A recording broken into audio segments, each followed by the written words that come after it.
రే పైసలు ఎవరా నావి? అరే ఇప్పుడు లేవురా, నెక్స్ట్ మంత్ ఇస్తా అని నీకు ఇంత నన్ను సిగ్గుచరం ఏమన్నా ఉన్నా 2 ఇయర్స్ నుంచి ఇదే మాట అంటారు. పైసలు అడిగేటప్పుడు ఏమో ఏడ్చుకుంటూ వచ్చి 2 రోజుల్లో ఇస్తారా అంటావు. ఆ పైసలు ఇచ్చిన 2 రోజుల్లో ఫోన్ చేస్తే నెక్స్ట్ మంత్ ఇస్తారా అంటావు. ఆ నెక్స్ట్ మంత్ కూడా నేనే కాల్ చేయాలి నీకు. ఇది ఎట్లుంది తెలుసా, నేను నీ దగ్గర అప్పడినట్టుంది.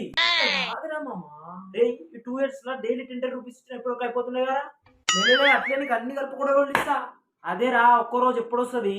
వస్తుందిరా రోజు త్వరలో. నా బొంగు వస్తుంది. పైసలు నేను ఇంకా శాతం కానీ పిల్లని తీసుకొని సినిమాలో పోతాం. ఇంకా స్టోరీలా చిల్లి గోవా చిల్లు కాదు చిల్లు. అవన్నీ కాదురా భయ్, నా పైసలు నాకు ఇచ్చేయి. రే ఇచ్చి పడేసావరా నీ పైసలు. రూపాయి జీతం చూసుకో. ఆ? రూపాయి ఏంద్రా రూపాయి? అకౌంట్ కన్ఫర్మేషన్ కోసం ఇస్తారా రూపాయి? వచ్చినాయి రాయి వేస్తా. 1 రూపాయి ఎక్స్ట్రా నీ మొహానికి కొడతా. బా లిమిట్ అయిపోయిందిరా నాది. తూ నీ బతుకుని ఏమన్నా రా.